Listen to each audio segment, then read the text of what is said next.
A paz do Senhor a todos os amados ouvintes da Palavra de Deus. Estamos aqui mais um dia, desfrutando de uma vida diária com Deus. E neste dia eu quero meditar com os irmãos. Um versículo se encontra em Gálatas, capítulo 5, versículo de número 16, que diz assim: Digo, porém, andai em espírito e não cumprireis a concupiscência da carne. Meus amados ouvintes, a carta escrita por Paulo aos Gálatas, ela vai ser dividida em 3 tópicos. O primeiro tópico, dos capítulos 1 e 2, o apóstolo Paulo vai demonstrar que o Evangelho de Jesus Cristo é o verdadeiro Evangelho. E ele vai mostrar que o Evangelho que ele pregava sobre o Cristo é o verdadeiro Evangelho. E que este Evangelho, por ser o verdadeiro, ele é digno de aceitação. Se nós formos aqui no capítulo de número 1 da carta aos Gálatas, nós veremos ele dizendo, no versículo 7, o qual não é outro, mas há alguns que vos inquietam e querem transtornar o Evangelho de Cristo. Os Gálatas, eles estavam sofrendo uma grande perseguição por conta de um grupo religioso que estava infiltrado dentro da igreja, chamado de judaizantes. Eram judeus que haviam se convertido ao cristianismo, mas que queriam fazer com que os gentios, que também se convertiam ao cristianismo, adotassem certos costumes e práticas da lei de Moisés, como, por exemplo, a circuncisão.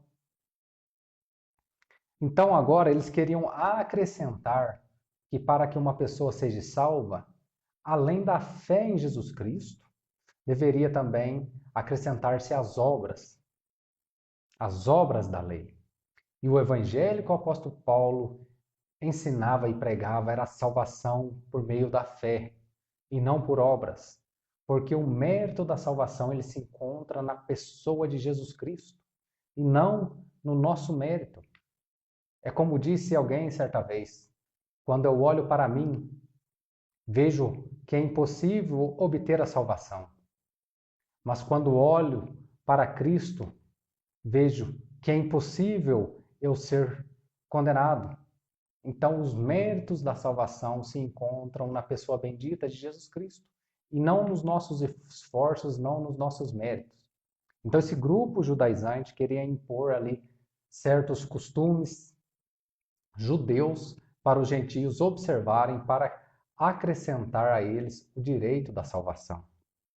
Então o apóstolo Paulo vai aqui combatê-los, dizendo que este então é um outro evangelho, um evangelho que é falso, e que por ser falso não era digno de ser aceito, que os gálatas deveriam aceitar o evangelho antes anunciado pelo apóstolo, que a salvação é pela fé na pessoa bendita de Jesus Cristo. E com isso ele vai mostrar o porquê, porque o evangelho de Jesus Cristo ele é superior à lei de Moisés. E ele vai ensinar nos capítulos de número 3 e 4 que o próprio Abraão ele foi justificado pela fé, não pelas obras, porque ele creu. E ele crendo, isso lhe foi imputado por justiça. Então, o evangelho, por que ele é superior à lei? Porque a lei ela não tem o poder de salvar. A lei ela serve apenas como um guia condutor até a pessoa de Cristo. Porque quando observamos a lei de Moisés, nós observamos o quão impotentes nós somos. O quão difícil é para nós conseguir cumprir todos os rudimentos da lei. E uma vez que nós não somos capazes de cumprir a lei, então sobre nós virá a certa condenação. Mas houve um que cumpriu a lei. E por ter cumprido a lei, ele então se fez aceito diante de Deus como um cordeiro aceito em um sacrifício para perdão dos pecados. E este sacrifício, este cordeiro, é o Senhor Jesus Cristo. Então, por isso, o Evangelho de Jesus, ele é superior, porque ele oferece ao homem a salvação. Ele oferece ao homem o direito da vida eterna. Ele oferece ao homem o direito de ser chamado filho de Deus, de ser adotado por Deus e fazer parte dessa grande família. Por isso que o Evangelho de Cristo ele é superior à lei de Moisés. E por último, entrando aqui no capítulo de número 5, onde está a nossa leitura, digo, porém, andai em espírito e não cumprireis a concupiscência da carne. O Evangelho de Cristo, além de ser o verdadeiro Evangelho, além de ser superior à lei, o Evangelho de Cristo, ele é também, o terceiro ponto, ele nos oferece a liberdade, a verdadeira liberdade. Olha só o que está escrito no capítulo de número 5, versículo de número 1. Estai, pois, firmes na liberdade com que Cristo nos libertou, e não torneis a colocar-vos debaixo do jugo da servidão.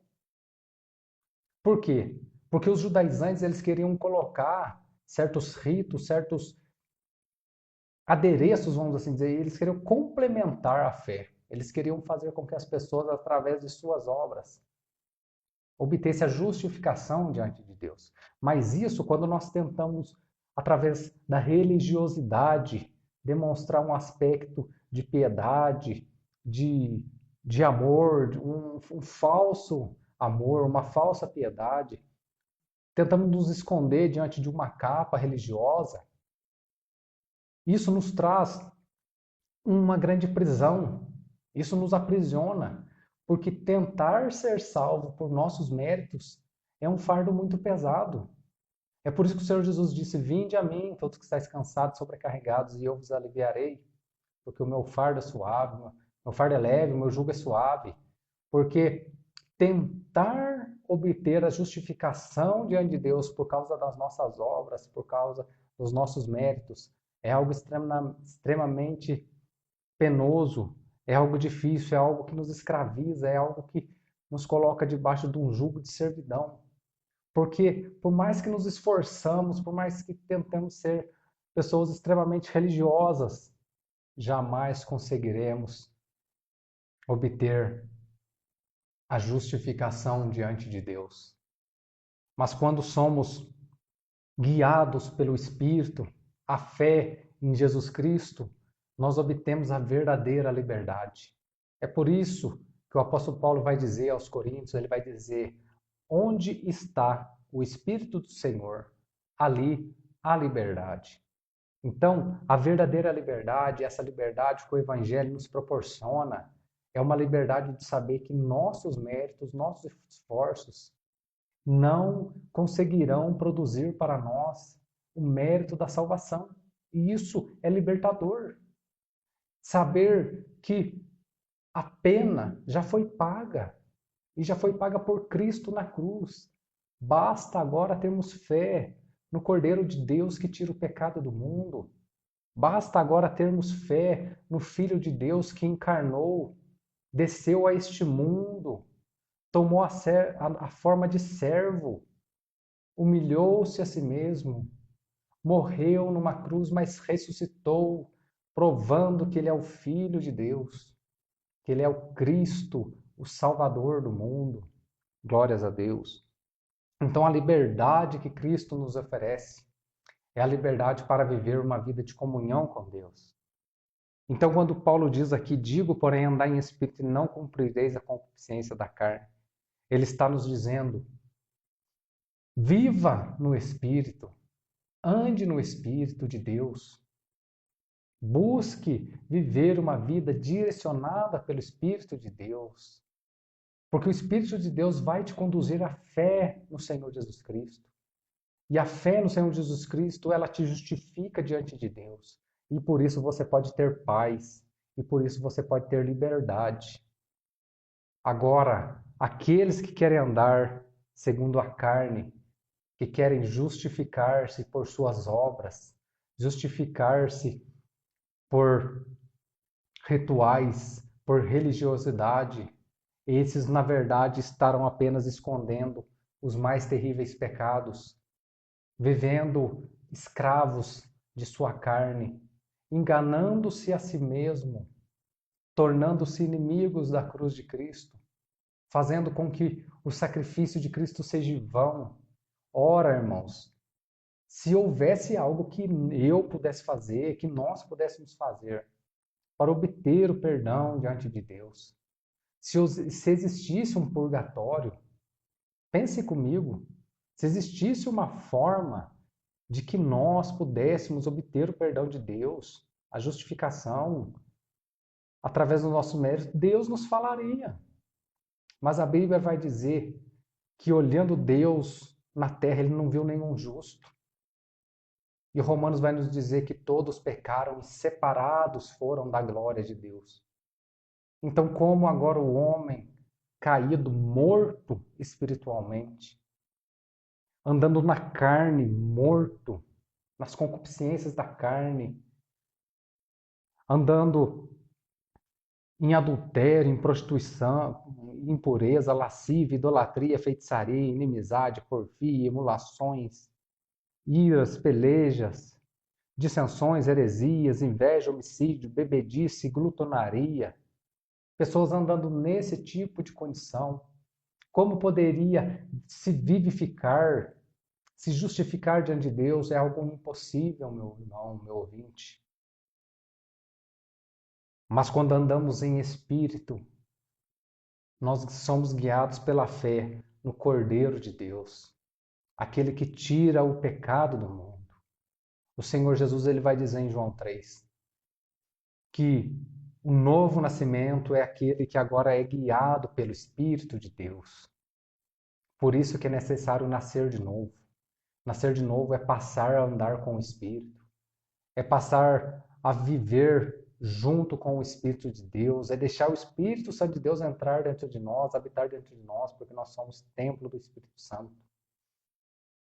Porque o Espírito de Deus é o único capaz de produzir no homem o amor, o gozo, a paz, a longanimidade, a benignidade, a bondade, a fé, mansidão e temperança. Meus amados ouvintes, para encerrar, versículo 25, no capítulo 5, se vivemos em espírito, andemos também em espírito. Um cristão, alguém que se diz ter nascido de novo, alguém que já batizou nas águas, alguém que serve a Deus em uma igreja e que diz ter experimentado da comunhão com Deus, ele deve andar em espírito. Ele deve viver de maneira que agrade a Deus. Ele deve ter fé no sacrifício de Jesus e crer que isso é a única coisa que pode o justificar diante de Deus, a fé na obra do Senhor Jesus. Porque os méritos, a honra, a glória são para Jesus. A salvação é somente por Jesus. O perdão somente por Jesus. A reconciliação da humanidade com Deus, ela foi feita de cima para baixo. Deus enviou seu Filho ao mundo para que fôssemos salvos através do seu Filho. Então a salvação ela vem de cima para baixo. E nós hoje devemos responder a esta tão grande salvação. O escritor aos Hebreus vai dizer: e nós, que estamos rodeados por uma tão grande nuvem de testemunhas, como escaparemos se não atentarmos para essa tão grande salvação? Meus amados ouvintes, se nós não dermos crédito à pessoa de Jesus, à obra de Jesus, como poderemos obter a salvação? É somente por Cristo a salvação. Então, que não venhamos assim como os Gálatas, que estavam ali se desviando do verdadeiro evangelho, o evangelho da graça, e indo para o evangelho das obras, onde as pessoas precisavam de se justificar por suas obras. que venhamos a acreditar, a conferir toda a nossa convicção de salvação na pessoa bendita de Jesus. Porque para Ele, por Ele e para Ele, porque dele, por Ele e para Ele são todas as coisas. O Senhor Jesus Cristo, Ele é digno de toda a confiança. O Senhor Jesus Cristo, Ele é digno de ser adorado. E nós devemos, como cristãos, invocar o nome do Senhor Jesus. Porque todo que invocar o nome do Senhor será salvo. Então a salvação, meus amados ouvintes, somente por Cristo. Os nossos méritos são falhos. Pelas nossas obras, uma tarefa muito difícil e pesada que jamais conseguiremos. Mas por Cristo, pela fé em Cristo, conseguiremos alcançar essa tão grande salvação e um dia morar com Ele, obter a vida eterna. Deus abençoe a cada um neste dia, em nome de Jesus. Amém.